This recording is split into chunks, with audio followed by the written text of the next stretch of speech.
रतलाम नागदा तीसरी एवं चौथी रेल लाइन परियोजना के अंतर्गत प्रस्तावित उमरनी बनबनी रेलवे बाईपास को लेकर क्षेत्रीय सांसद विधायक से पूर्व विधायक दिलीप सिंह गुर्जर ने स्थिति स्पष्ट करने की मांग करते हुए कहा कि 29 मई 2025 को रेल मंत्री अश्विनी वैष्णव की अध्यक्षता में नई दिल्ली स्थित रेल भवन में आयोजित उच्च स्तरीय बैठक में रतलाम नागदा 41.4 किलोमीटर तीसरी एवं चौथी रेल लाइन परियोजना के लिए 1018 करोड़ रुपए की स्वीकृति प्रदान की गई थी। पूर्व विधायक गुर्जर ने बताया कि इस बैठक में उज्जैन सांसद अनिल फिरोजिया प्रत्यक्ष रूप से उपस्थित थे, जबकि नागदा खाचर विधायक डॉक्टर तेज बहादुर सिंह चौहान, रतलाम ग्रामीण विधायक मथुरालाल डामर, मंत्री चैतन्य कश्यप तथा मुख्यमंत्री doctor Mohan Yadav video conferencing के माध्यम से जुड़े थे। उन्होंने कहा कि रेल मंत्रालय द्वारा जारी आधिकारिक प्रेस विज्ञप्ति में बैठक का जो परियोजना मानचित्र प्रकाशित किया गया है उसमें रतलाम नागदा तीसरी एवं चौथी रेल लाइन का रूट तो दर्शाया गया है, लेकिन नागदा के उमरनी से बनबनी तक प्रस्तावित रेलवे बाईपास का कहीं भी उल्लेख या संकेत दिखाई नहीं देता। पूर्व विधायक गुर्जर ने कहा कि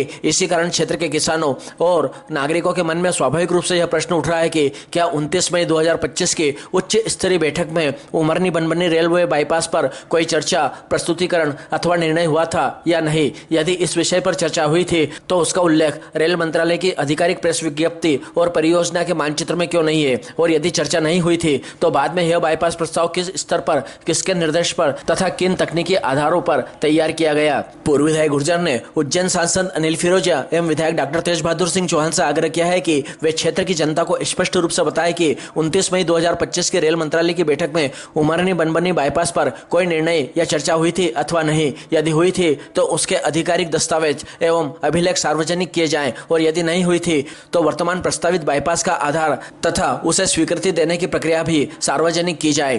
पूर्व विधायक गुर्जर ने कहा कि रतलाम से उमरनी तक रेलवे लाइन के समानांतर ही रेलवे लाइन डल रही है, फिर उमरनी के पास बाईपास की आवश्यकता क्यों पड़ी, इसका भी कारण रेलवे को सार्वजनिक करना चाहिए। उमरनी से नागदा रेलवे स्टेशन तक तीसरी व चौथी रेलवे लाइन डालने हेतु पर्याप्त भूमि उपलब्ध है। रेलवे विभाग द्वारा उमरनी से नागदा रेलवे स्टेशन तक नई लाइन डालने में बहुत ज्यादा निर्माण लागत आने के कारण और उमरनी से बनबनी तक रेलवे बाईपास का प्रस्ताव तैयार किया गया है, या फिर कचनारिया में प्रस्तावित बड़े उद्योग घराने के कारखाने हेतु यह बाईपास लाइन डाली जा रही है। पूर्व विधायक गुर्जर ने कहा कि यह विषय केवल रेलवे परियोजना तक सीमित नहीं है, बल्कि किसानों की भूमि, नागदा शहर के भविष्य के विकास और मास्टर प्लान 2035 से भी जुड़ा हुआ है। इसलिए जनहित में रेल मंत्रालय, रेलवे प्रशासन एवं संबंधित जनप्रतिनिधियों को परियोजना के मूल स्वीकृति नक्शे, संशोधित प्रस्ताव तथा बाईपास से संबंधित सभी दस्तावेज सार्वजनिक कर स्थिति स्पष्ट करनी चाहिए।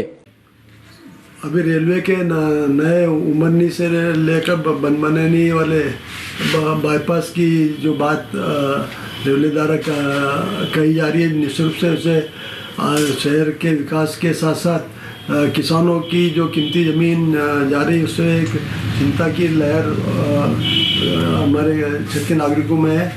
हम इस बात का विरोध करते हैं कि जो पुरानी रेलवे रूट है उस पर रतलाम से वो उमरनी तक रेलवे लाइन बन के आ गए, परंतु उमरनी से एकदम से सर्वे करके बनबनी तक बनाने की क्या आवश्यकता है, इसका भी खुलासा रेलवे को किया जाना चाहिए। उमरनी से रेलवे स्टेशन तक के प्रस्तावित रेलवे के पास पर्याप्त भूमि है, उपलब्ध वर्तमान में है, और यदि वो और भी चाहते हैं तो पुरानी रेलवे जो कोटे रेलवे लाइन जो अभी अन्य उपयोग में आ रही है उसको भी उसका भी उपयोग रेलवे करना चाहिए। ऐसे हमने माननीय रेल मंत्री से भी मांग की है। विगत दिनों रेलवे मंत्री ने, हमारे सांसद जी, हमारे विधायक जी सब ने बैठकर इस पर नागदा एक तीसरे बाईपास का विकल्प किया है, जो निश्चित रूप से आने वाले हमारे नागदा विकास के लिए एक रोड़ा सिद्ध होगा, क्योंकि अब वो नागदा दो शहरों में, दो हिस्सों में बटा है, एक तीसरे हिस्से में बंटने की तैयारी हो रही है। जहाँ तक रेलवे का क्या उपयोग है उसका भी खुलासा रेलवे द्वारा नहीं किया गया है। यदि जहाँ तक भी जो जानकारी आई है मुझे, क्योंकि रेलवे की लागत नागदा रेलवे तक पहुँचने में ज़्यादा आ रही थी, उसको मद्देनजर रखते हुए ये बाईपास प्रस्तावित किया गया है, और ये रेलवे की मेट्रो टाइप इसको बना दिया जाए जिससे कम खर्चा हो। परंतु हमारा क्षेत्र के शहर के उन्नति विकास के लिए ये अवरुद्ध सिद्ध होगा। जैसे पहले अब यहाँ क्षेत्र के किसानों ने सांसद जी से और अन्य भाजपा नेताओं से मांग करी थी कि भाटीसोरा और रोलकुत का जो रेलवे प्रस्तावित उसको किसानों ने निरस्त करने की मांग करी। वो नहीं हो पाया। अब एक नागदा की एक सौगात और विकास के नाम पे मिल रही है, जिससे कि निश्चित से नागदा का विकास ही नागदा विकास अवरोध होगा। हम माननीय रेलवे मंत्री से और रेलवे परिषद से मांग करते हैं कि जो वर्तमान रेलवे रूट है उस पर जो पास जमीन उस पर ही प्रस्तावित करें, जिससे कि हमारे क्षेत्र के किसानों की कीमती ज़मीनें उसमें अधिग्रहण में नहीं आएगी और किसान नागदा 3 हिस्सों में नहीं बटेगा। और जो हमारा नागदा का टाउन एंड कंट्री प्लान का 20,000 के 35 तक का जो प्लान है वो भी प्रभावित नहीं होगा। हम शासन से ऐसी मांग करते हैं। बस अब अभी जो पहले की जो एक लाइन बंद है, क्या उसको चालू करने के लिए कांग्रेस के सर मैंने उन्हें यही सुझाव दिया कि उस पर भी परीक्षण करा ले, क्योंकि वो कर्व है उसका वो भी समाप्त करने की शायद ये रूट बनाया जा रहा है। परंतु इसको उपयोग करके इसका उस भूमि का उपयोग पुनः रेलवे अपने बाईपास के लिए कर सकती है। इसके लिए कांग्रेस की क्या स्ट्रेटेजी रहेगी? हम रेलवे मंत्री जी को पत्र लिख रहे हैं, क्योंकि शासन प्रशासन भारतीय जनता पार्टी का, क्षेत्रीय सांसद भी